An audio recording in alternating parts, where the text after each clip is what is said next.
Komiði sæl. Núna ætlum við að skoða eitthvað sem kallast óháðir atburðir. Við höfum áður séð hvað atburðir eru í ákveðnu útkomurúmi. Munið, það var bara hlutmengi í útkomurúminu. Það er svona safn einhverja útkoma úr tilraun. Og við skulum byrja á því að skoða dæmi og síðan að setja fram reglu óháða atburði. En ímyndum okkur tilraunina að teningi sé kastað tvisvar. Skoðum eftirfarandi 3 atburði. Atburður A, það er að summa kastanna sé 8. Atburður B, það er að summa kastanna sé 7. Og atburður C er að fyrra kast gefi 5. Ok, við skulum kannski byrja á því bara hreinlega að sýna hverjir atburðirnir eru, þar að segja með því bara hreinlega að teikna upp mengin sem að svara til þeirra. Og síðan ætlum við að reikna líkunar á þessum atburðum, hverjum og einum, P af A, P af B, P af C, látum það vera A-lið, og reiknum líka líkunar á atburðinum A, gefið að atburður C gerist, og svo skulum við líka reikna líkur á atburði B, þar að segja summa kastanna sé 7, gefið að atburður C gerist, þar að segja gefið að fyrra kastið sé 5. Ok, leysum þetta og eins og ég sagði, við skulum fyrst teikna eða hreinlega sýna fram á hverjir atburðirnir eru með svona mengja táknmáli. Útkomurúmið, ég nenni ekki að skrifa það allt. Þetta ætti nú að þekkja orðið. Við höfum unnið með þetta það mikið á dæmablöðunum og í öðrum myndböndum. En það eru 36 mismunandi útkomur, ás, tvistur, þristur og svo framvegis alveg þangað til ég er búin að telja upp 6 og svo 6. 36 mismunandi útkomur, allar jafn líklegar. Atburður A, það var að summa kastanna yrði 8. Það getur gerst á 5 vegu. Ég fæ tvist í fyrra kasti og 6 í því síðara. Þrist og svo 5, fjarka og svo fjarka, 5 og svo þrist eða 6 og svo tvist. 5 jafn líklegar útkomur. Summa kastanna sé 7, það var atburður B. Það eru þessar útkomur sem uppfylla þann atburð, þannig að við setjum það í mengi þarna. Á 6, tvistur, 5, þristur, fjarki, þristur, 5, tvistur, 6 ás. Og atburður C, það var að fyrra kastið væri 5, þannig að þarna teljum við upp allar útkomur þar sem fyrra kastið er 5. Ok, atburðurinn A snið C er sem sagt sniðmengi atburðarins A og atburðarins C. Við sjáum það eina sameiginlega útkoman er 5 þristur og B snið C er þá mengi sem inniheldur útkomuna 5 og tvistur. Líkunar á að atburður A eigi sér stað, við teljum bara útkomunar af því að það eru allar jafn líklegar. Það eru 5 og það eru 36 mögulegar útkomur, þannig að 5/37 eru líkunar af því að A gerist. Samaskapir þá 6/37 líkunar á B gerist, eða 1/7 ef við fullstyttum, og líkunar á að C gerist, það eru líka 6/37 eða 1/7. Ok, og síðan eigum við að finna líkunar á að A gerist, gefið að C gerist. Það er líkunar á því að summa kastanna sé 8, gefið að fyrra kasti sé 5. Samkvæmt skilgreiningu og skilyrtum líkindum þá getum við skrifað það með þessum hætti. Líkunar á sniðmengi atburðana fyrir ofanstrik og líkunar á atburðin sem gefið að gerist fyrir neðastrik. Og þess vegna var ég að reikna líkunar á, sína hver atburðin A snið C væri því ég vissi að ég þyrfti að nota hann hér. Það er bara ein útkoma í þessum atburði og því það 1/37 líkunar á að hann gerist, líkunar á C gerist, það vorum við búin að reikna hér, það var 1/7, þannig að þetta er 1/37 deilt með 1/7, það gerir 1/7. Og taki eftir því þetta ekki það sama og líkunar á A sem var 5/37. Það að segja líkunar á að A gerist ef ég veit að C gerist. Það að segja líkunar á að summa kastanna verði 8 ef ég veit að fyrra kasti gaf 5. Það eru ekki þær sömu og líkunar á að summa kastanna verði 8. Það að segja það er eins og þessi 5 að þarna hafi einhverja áhrif á líkunar. Þannig að við getum sagt að atburðurinn A virðist háður atburði C. Fyrst að líkunar breyttust eitthvað við það að ef að gefið var að fyrra kastið hefði verið 5. Ok, skoðum hitt tilfellið hérna, hitt sem áttum að reikna. Líkunar á atburði B gefið að C gerist. Það er að segja líkunar á að summa kastanna sé 7 ef gefið er að fyrra kastið var 5. Samkvæmt skilgreiningu þá er þetta P af B snið C deilt með P af C. Er það ekki? Þetta er bara skilgreining á skilyrtum líkindum. Ég veit að líkunar á B snið C er 1/37. Er það ekki að því að ég sé hérna í atburðinum B snið C er bara ein útkoma af 36. Og þær voru allar jafn líklegar. Þannig að það er 1/37 deilt með 1/7. Það gefur 1/7. En það er það sama og P af B var fyrir. Muniði, við reiknum hérna líkunar á því að summa kastana var 7. Já, það var 1/7. Og það hefur ekkert breyst. Hér er ég þá að reikna líkunar á að summa kastana sé 7 ef gefið er að ég fæ 5 í fyrra kasti. Þetta eru sömu líkur. Þannig að atburðurinn B virðist ekki vera háður atburðinum C. Ok, takið síðan eftir því að ef að ég skoða þetta hérna, líkunar á A snið C deilt með líkunar á C, það er ekki jafnt og P af A. Ef ég margfalda þessa jöfnu þá, báðum megin með P af C, þá fæ ég að líkunar á A snið C er ekki jafnt og líkunar á A sinu líkunar á C. Það er að segja, ef að A var háð C, þá gildir þessi ójafna. Það er að segja, líkunar á A snið C er ekki það sama og margfeldi líkindana á A hérna, og líkindana á C. En að sama skapi, ef ég gera það sama hérna við neðri jöfnuna, líkunar á B snið C deilt með líkur á C er jafnt og líkunar á B hérna. Ef ég margfalda þetta báðum megin með P af C, þá fæ ég að líkunar á B snið C er jafnt og líkunar á B sinu líkunar á C. Þannig að þá fæ ég jöfnu.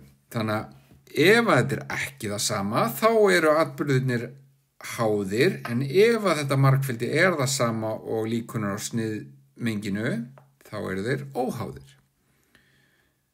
Ok, ég vona að við ná þessari rómsu, en hérna við skulum setja þetta fram hérna með forlegum hætti í reglu.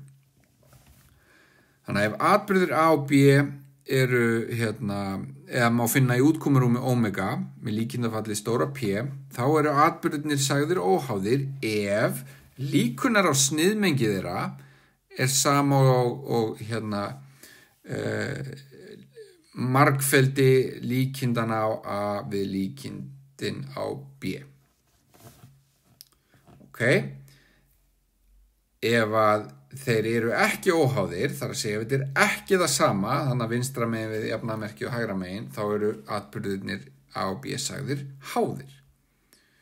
Ok, þannig að við getum nota þessa formúlu, þessa jöfnu, til þess að, ef við vitum að atburðir eru óháðir, þá megum við nota þessa formúlu til þess að finna eina af þessum stærðum ef við þekkjum hinar tvær, og eins, við getum kannað hvort atburðir séu óháðir ef við þekkjum allar þrjár stærðirnar. Það er að segja, ef ég veit hvað P af A er og P af B er, þá margfalda ég það saman og athuga hvort það sé það sama og P af A snið B. Og ef svo er, þá eru þeir óháðir, annars háðir. Ok, tökum dæmi til þess að skerpa aðeins á þessu.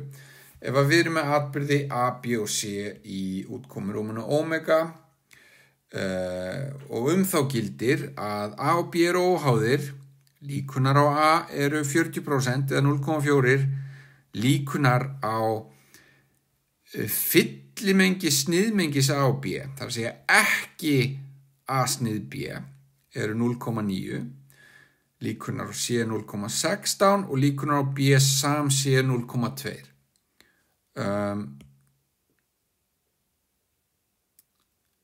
A-liður, reiknu líkunar á B, B-liður, reiknu líkunar á B snið C og C-liður, við skulum ákvarða hvort B og C séu óháðir atburðir. Ok, lausnin eitthvað á þessa leið. Fyrst ætlum við að finna líkunar á B og ég nú aðeins búin að snúa eða gera þetta dæmi örlítið snúnara en að bara skellin í formúluna. Við erum að nýta okkur aðeins þekkingu sem við áður séð. Nú til að finna B og ég veit að þeir eru óháðir, þá veit ég að þessi formúla gildir. Líkunar á A sinni líkunar á B er jafnt og líkunar á A snið B. Nú veit ég líkunar á A, en ég veit ekki líkunar á A snið B. Hins vegar veit ég líkunar á ekki A snið B, það er að segja fyllimengi A snið B. Þannig að þá get ég notað lögmálið fyllilíkindin og sagt að líkunar á A snið B er það sama á 1 mínus líkunar á ekki A snið B. Strik hérna yfir þetta allt saman, svona. Ok, þá lítur þetta svona út. Líkunar á A, það er 0,4. Sinnum þá líkunar á B, það er það sem ég ætla að finna. Það er jafnt á 1 mínus 0,9. Þannig að líkunar á B er það sama á 0,1 deilt með 0,4 eða 1/4 sem er 0,25. Þá er það komið. Þetta gátum við fyrst að þeir voru óháðir. Ég nýtti mér það hérna fyrst. Hér er það ekki. Ok, síðan erum við að finna líkunar á B snið C. En þar ætla ég að nýta mér samlagningarregluna fyrir 2 atburði sem við höfum séð í fyrra myndbandi. Líkunar á B sam C er það sama á líkunar á B plus líkunar á C mínus líkunar á B snið C. Ok, þannig að 0,2, það var gefið, það er jafnt og líkunar á B, það er það sem við vorum að finna áðan, það er 0,25, plus líkunar á C, það var gefið, það var 0,16, mínus líkunar á B snið C, það er það sem við ætlum að finna, þannig að við þurfum bara að einangra það í þessari formúlu, þá lítur þetta svona út og líkunar á B snið C er þá 0,21. Þá er bara eftir C-liðurinn að ákvarða hvort að B og C séu óháðir atburðir. Þá skulum við bara reikna margfeldi líkinda á B og líkinda á C. Það er að segja P af B sinnum P af C. P af B það er 0,25, það er það sem við reiknaðum í A-lið. P af C var gefið, það er 0,16, þetta verður 0,04.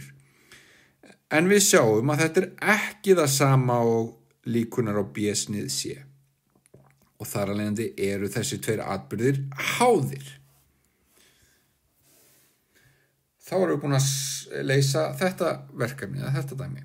Það taka 1 dæmi enn í þessu myndbandi sem að tengist ekki beint þessum óháðu atburðum. Þetta er svona meira að vera að skerpa því sem við höfum áður séð.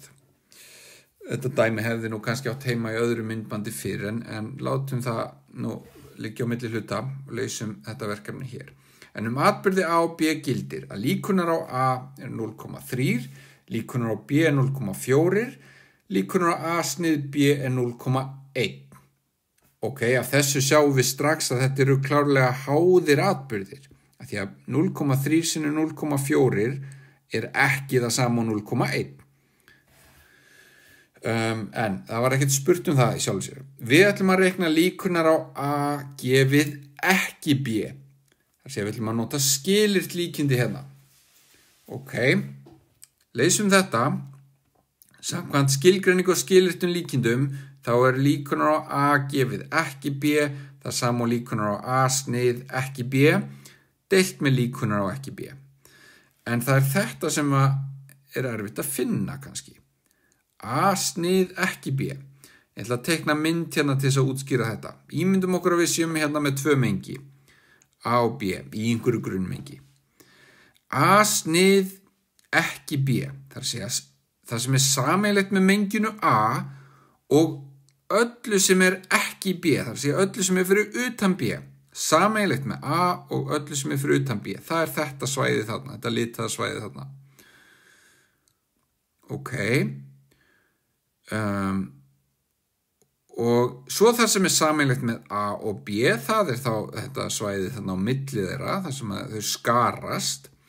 En þið sjáu það, ef ég skelli þessum 2 mengjum saman, eða hlutmengjum, þessum lituðu svæðum þarna, þá fæ ég mengið A, ekki satt. Það að segja, þá hljóta líkunar á A snið ekki B, það þetta hérna litaða fjólubláa svæði, pluss líkunar á A snið B, það sem sameiginlegt með þeim báðum, það gefur mér allt svæðið A eða allt mengið A. Þannig að þessi líkindi hljóta samtals að vera jafnt og líkunar á A. Ok, og þá get ég einangrað líkunar á A snið B bara með því að færa yfir jafnaðarmerkið. Þannig að þá verður þetta líkunar á A snið ekki B. Það þá jafnt og líkunar á A mínus líkunar á A snið B. Þannig að við getum sett það inn hér í staðinn fyrir teljaran. Við erum þá með líkunar á A mínus líkunar á A snið B í teljara og svo líkunar á ekki B í nefnara, en þá notum við lögmálið fyllilíkindin og segjum að það það sama á 1 mínus líkunar á B og nú höfum við allar þessar stærðir. Líkunar á A 0,3, líkunar á A snið B það 0,1 og 1 mínus líkunar á B það sama á 1 mínus 0,4. Þetta verður 0,2 deilt með 0,6 það ekki, en það 1/3, eða 0,333 út í óendanlega, eða 33,33%, eða hvernig sem við ákveðum að svara þetta, þó ég sé aðeins byrjaðar að námynda þannig. Kannski dálítið svona snúið dæmi, eða maður þarf smá útsjónarsemi, en nú hafið þið séð hvernig maður getur umritað svona mengi eins og þetta A snið ekki B og þá hjálpar ofta að vinna með myndir eða eitthvað slíkt. En látum þetta duga í bili.